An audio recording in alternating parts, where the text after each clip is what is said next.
भाजपा अपनी हार को पचा नहीं पा रही है। अभी तक भाजपा की हार मुद्दा बना हुआ है। ऐसे में कन्नौज के पूर्व सांसद सुब्रत पाठक ने अब सोशल मीडिया के जरिए नया दावा किया है। उन्होंने पेपर लीक को हार का एक बड़ा कारण बताया है। उन्होंने कहा कि लोकसभा चुनाव 2024 में यूपी में भाजपा की हार के वैसे तो बहुत से कारण हैं, पर उन कारणों में से एक बड़ा कारण जो है वो पेपर लीक भी है। सुब्रत पाठक ने देश भर में हुए पेपर लीक का जिक्र करते हुए कहा कि मुझे खुशी है कि इस बार नीट परीक्षा में हुआ पेपर लीक का मुद्दा राष्ट्रव्यापी बन गया है।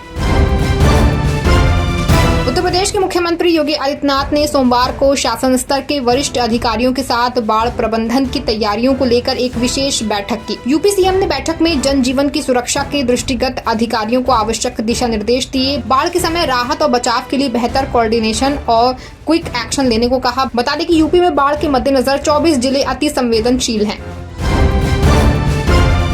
उत्तर प्रदेश के लोनी शहर में हालात ये हैं कि पार्षद को अपनी ही सरकार के खिलाफ धरना देकर बैठना पड़ रहा है। दरअसल शहर में बिजली, पानी, सड़क, सफाई व्यवस्था आदि मूलभूत सुविधाएं जनता को नहीं मिल पा रही हैं।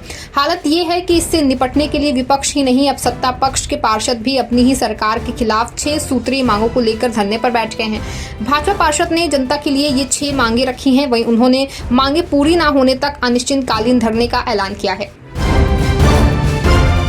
उत्तर प्रदेश के मुरादाबाद से समाजवादी पार्टी की सांसद रुचि वीरा ने जय फलस्तीन और कावड़ यात्रा के सवाल पर एआईएमआईएम सांसद असदुद्दीन ओवैसी और नगीना के सांसद चंद्रशेखर आजाद के बयान का समर्थन करते हुए कहा कि उन्होंने कुछ गलत नहीं कहा। जिन्होंने संसद में जय हिंदू राष्ट्र बोला है, विरोध तो उनका भी होना चाहिए। फिलिस्तीन तो पीड़ित है, पूरी दुनिया उसके साथ है, सभी जानते हैं उनके साथ जुर्म हो रहा है।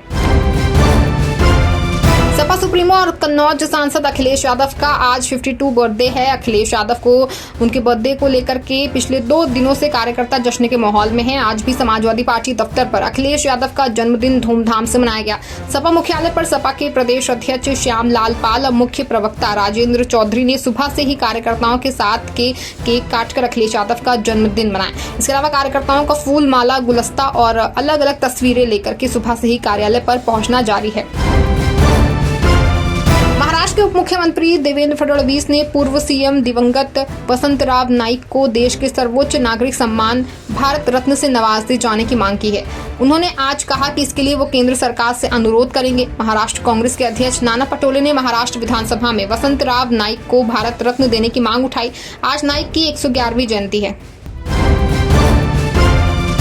नीट पर चर्चा की मांग को लेकर कांग्रेस और इंडिया गठबंधन में शामिल अन्य विपक्षी दलों के जोरदार हंगामे के बाद शुक्रवार को लोकसभा में राष्ट्रपति के अभिभाषण पर धन्यवाद प्रस्ताव पर चर्चा नहीं हो पाई थी। लोकसभा स्पीकर ओम बिरला द्वारा बार बार आग्रह करने और चेतावनी देने के बावजूद विपक्षी दलों का हंगामा और नारेबाजी जारी रही थी। अब इस पर बीएसपी प्रमुख मायावती की प्रतिक्रिया आई है।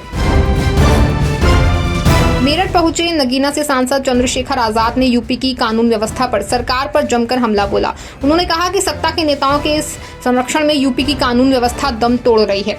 सत्ता के संरक्षण में अपराधी खुले आम घूम रहे हैं। चंद्रशेखर आजाद गाजियाबाद के निवाड़ा में आम के बाग में पानी को लेकर हुए विवाद में मारे गए 2 लोगों के परिवारों से मुलाकात करने मेरठ और धौलडी गांव पहुंचे थे।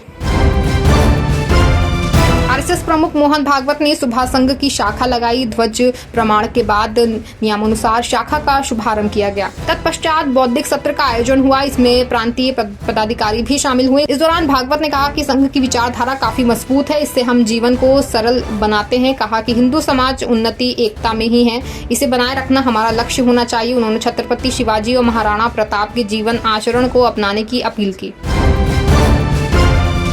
गोरखपुर में मुतवल्ली एक्शन कमेटी की बैठक में वरिष्ठ काउंसलर खैरुल बशर ने कहा कि मुहर्रम में खलल डालने वाले असामाजिक तत्वों को ठीक करने के लिए पुलिस को मुस्तैद रहने की आवश्यकता है। उन्होंने कहा कि मुहर्रम के जुलूस के मुतवल्लियों ने हमेशा से प्रशासन का साथ देते हुए शासन की गाइडलाइन का पालन करते हैं। बशर ने कहा कि मुहर्रम के जुलूस रूट मैप के मुताबिक ही निकाला जाएगा।